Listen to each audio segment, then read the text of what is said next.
Enjoy this episode of our 4 Qs for You series brought to you by Muzzy Property Group. Welcome to our next episode of 4 Qs for You. Today, my guest is Matthew Worthington. He is one of a client that I helped buy a home, and I'll let him tell a little bit about himself, and then we'll dive into questions. So, Matthew? All right, like I said, my name is Matthew. I've lived in San Marcos for about 11 years. Moved down here to work at Texas State University back in 2010, and we just love the area and thought I'd be here 2 years and decided to stay. And so here we are 11 years later, my wife and my daughter at home, and we have one older son that's doesn't live at home with us. Yeah, and I have the pleasure to work with your wife on a daily basis, so amazing family that I can call friends. All right, so we're going to go ahead and dive right into these questions. As a new homeowner, can you describe your thought process when you and your wife first decided to buy a home? For example, were you thinking about a particular house or a particular location? Tell us about that. We knew we wanted to stay in San Marcos. Outside of that, we weren't really sure, and it was a crazy market. So we are definitely first-time home buyers, and all our conversations mainly were a little bit more around the realtor side. So, you know, we just were like, we wanted somebody that had a lot of experience and had worked with first-time home buyers or people that have bought a couple of homes. Just because we wanted that comfortability, because we didn't have any clue what we were getting into. So we wanted to make sure it was something that worked for us. We didn't have anything picked out. It was a few month process, which was great. So we, you know, it enabled us to have the time to kind of look at multiple properties and get a feel for the market and what worked for us. Yeah. So we really enjoyed that. I remember in the beginning it was, we want this street, or your wife, yeah, she had that one. This street and this close to my job, which most people, you know, if you can identify that, it's wonderful, and that gives a realtor, you know, very good scope of where to look. But, you know, you did go through the process of elimination, For and sure. it seemed like that was a good way to go through it. You didn't jump into something too quickly. Right, Yeah. right. All right, so question number 2, what was the biggest challenge you faced during the process? The biggest challenge was, I guess, the market that, you know, at that time, because things were going like crazy and prices were all over the place. And of course, everybody had their advice or their thoughts or what we should do. So I think the biggest thing was kind of like blocking out the noise. Yeah. And just kind of, you know, keeping down to like, what do we want to do? And I think that's where we kind of worked with you a lot, for sure, of kind of giving you the ideas of what we're looking for and what we wanted to do and accomplish with buying a home. And so we were able to kind of, you know, push all that noise to the side and just focus on us and what we were going to do and not worried about what everybody else had going on. Yeah, I mean, that's a good point, because once someone, or, you know, your circle, your sphere, they know you want to buy, they have experiences, so, you know, they jump in. But I think you two did a very good job of honing in on what you and your family needed and wanted. So that y'all had that ability to do that, and that was really great.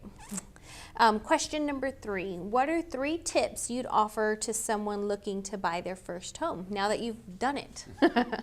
Tip 1, call Sylvia. Yeah, yes. But yeah, an experienced realtor for sure is like, I think the first big step, getting somebody that you trust and know and has a reputation when you're looking.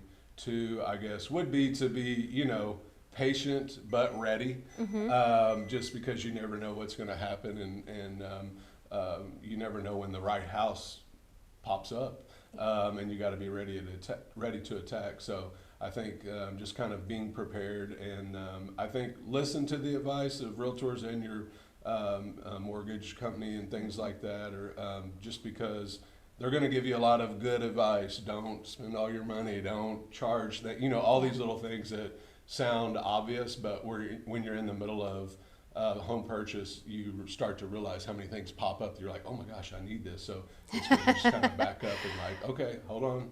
We're working on this process. Let's just chill, listen to what the professionals are telling us. Yeah, yeah. And it really, you described a team that helped you. So it was, you know, not just your realtor, your lender and then you two together, you guys ended up buying a new construction home. So then you had another party in there. You had a sales representative and that construction manager. So it was really great. You know, you guys did everything you needed to do, but you listened and you just followed through. So good pieces of advice. Question 4, now that you're in your home, what advice would you offer to someone getting ready to move into their new home? Because that's not an easy part. So you had to move. Any words of advice on that?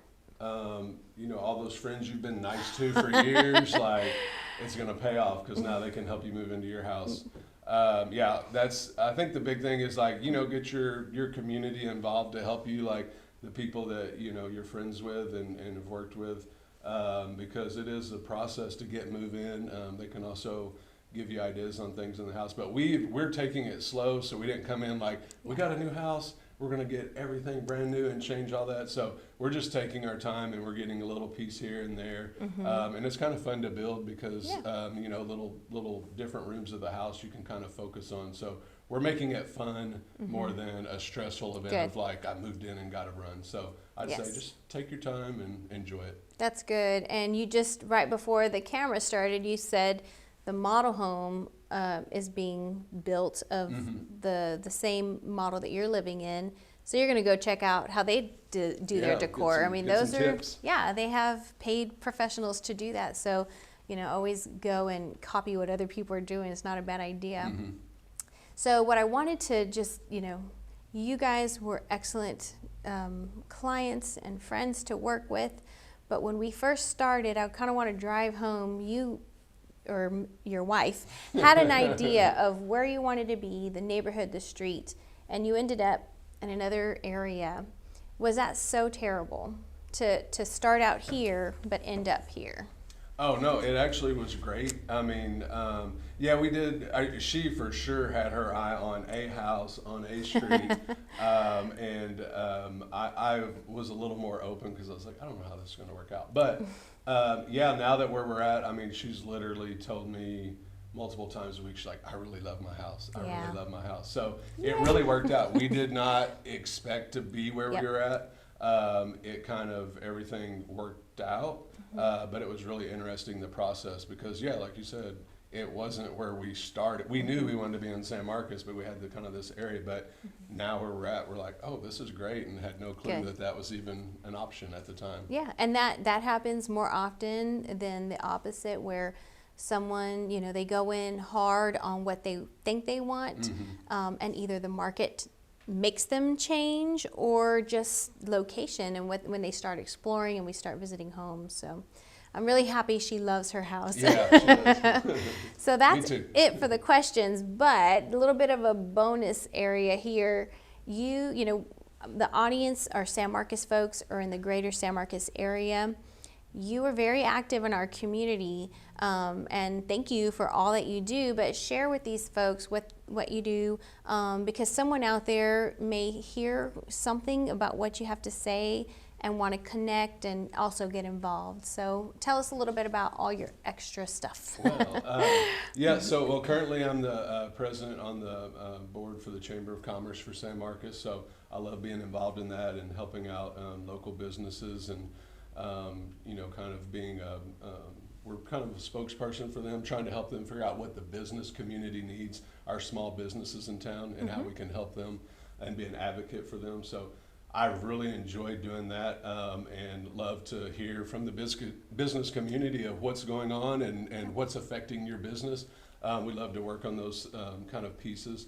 Another big piece of that is housing that we work on through the chamber, and also education for the community. I love what our education system in San Marcos, it's really grown and blossomed, and they're doing a lot of programs and things to kind of build on the system that we already had. So really love being a part of that and getting to help with that as well.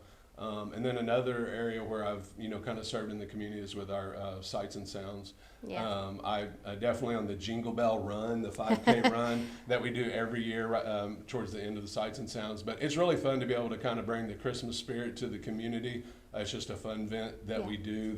It's literally just to bring Christmas spirit. It's not like no one's making money off of Yeah. it. It's just something for the community, and it's a lot of work, Yeah. but it's very worthwhile. And I love seeing like the families and kids come in, and like people talking about the tradition of doing that for the last, I don't know how many years that, Yeah. they've been coming, and they're like, oh, I'm bringing my kids. I used to come to this when I was little. Yeah. So I was on the stage. I was going to singing say, and- for the folks that aren't from San Marcos and are thinking of coming and always wondering what does this community do, describe Sights and Sounds, because that's one of our San Marcos big events every Christmas. Yeah, Sights and Sounds. It's pretty much like a carnival festival, kind of all combined in one. So we have a stage where all the local communities come, the kids come and get to perform every night, sing songs, do plays, different things from the region, not just San Marcos, from all over. So that is really fun. Everybody gets to participate. And then we have booths set up. So all of the vendors there, for the most part, are local businesses, and they come in and they're able to run concessions and so earn money for themselves, for their business, get their name out there some more, and then also highlight new foods and things that they've come up with for people to try. Yeah. We also have a carnival, so everybody can come and ride rides. Santa's there. And you've got Christmas music every night that we're open. So it's just an overall fun Christmas event. Yeah. It makes for a good time, and people have a blast. And we have people that come from all over. It's been really fun too as this area is growing. And I think even for the 5K run, we do that to kind of help support Yes. Sights and Sounds. But I ran into so many people this year that were signing up that were new to San Marcos or Nice. new to the area. Yes. And it was really cool to kind of like, oh, let me show you what we do here. And they were like, I'm so excited to do this run and to be at the Sights and Sounds Festival and everything. So that was really fun, and Yeah. to see them and kind of jumping into the community and being a part of things. Well, that's good, because by offering those things, that's how the folks that move here feel like they can be a part of the community by having those events. So thank you for doing that. You spend a lot of time volunteering, and folks like us appreciate it because you're our voice. Yeah, thank you.